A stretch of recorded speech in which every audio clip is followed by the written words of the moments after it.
So I've been using the Stream Deck XL for a while now, and I figured it's time to actually talk about it. Because when I first saw this thing, my immediate reaction was, that's cool, but do I actually need like 32 buttons on my desk? I'm not a crazy streamer. I'm just a guy trying to get stuff done without losing his mind. Turns out, yeah, I kind of needed it. If you haven't seen one of these before, it's basically a little box with a grid of LCD buttons. Each one can be programmed to do whatever you want. Open apps, run shortcuts, control your smart lights, mute yourself on Zoom before you say something dumb like I do all the time. Elgato makes a bunch of sizes now. This is the XL. It has 32 keys and an 8x4 grid. There's a Mark II with like 15 keys, a Mini with 6, I think, and they even dropped a Neo last year with 8 keys that's more aimed at productivity people. I went XL because I knew myself I'd fill up the smaller one and I'd want more real estate. So let's talk money. The Stream Deck XL runs at $249, and that price is on Elgato's site, Amazon, Best Buy, B&H, pretty much everywhere. And unlike the Mark II, which drops to like $130 on sale sometimes, the XL rarely dips below $200, even on Black Friday.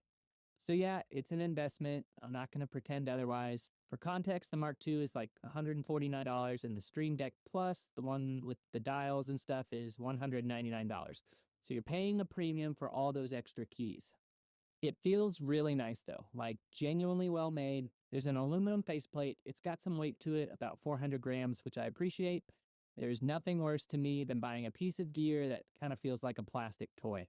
The stand is magnetic, adjustable, sits at a 45-degree angle. Sounds boring, but it actually matters when you're constantly reaching out for it throughout the day. And the buttons themselves, they're like little LCD screens, 72 by 72 pixels each, so you can put whatever icon you want on them. One thing worth noticing, which I love, it connects via USB-C now. They updated it to include a USB-C to USB-C cable instead of the old USB-A1. Small thing, but nice if you're an all USB-C setup like me. I can get rid of all those old cords. So the app is honestly pretty easy to figure out. Drag stuff in, set up folders, assign actions. It's not rocket science. And the plugin library is massive at this point. Spotify, OBS, Philips Hue, Discord, Twitch, Adobe apps, Microsoft Office. If you use it, there's probably a plugin for it. They also dropped a big update recently, Stream Deck 7.0.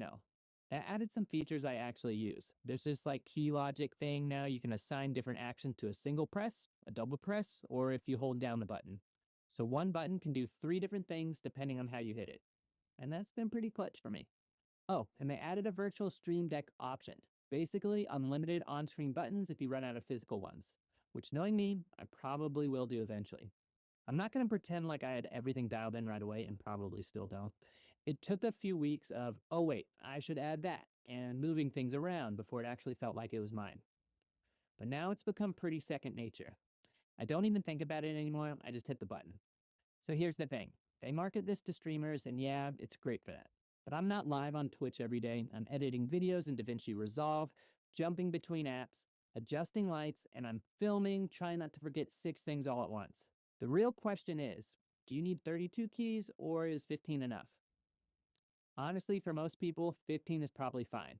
You can use folders to organize stuff and it just works. But the appeal of the XL is that everything is right there for you to hit. No digging through folders, no remembering which page that shortcut is on. You look down, you see it, you press it. If you're running a complicated streaming setup with multiple screens, or you deep dive into video editing with a ton of macros, or just hate navigating menus, that's when the XL makes sense. Quick note on alternatives, since people always ask, Loupedeck actually got discontinued earlier this year, so that's off the table. Logitech came out with the MX Creative Console last fall for $199. It's a 2-piece thing with 9 keys, some dials, solid if you're in the Adobe ecosystem. And if you're on a budget, you can find cheaper ones for around $50 with open source software.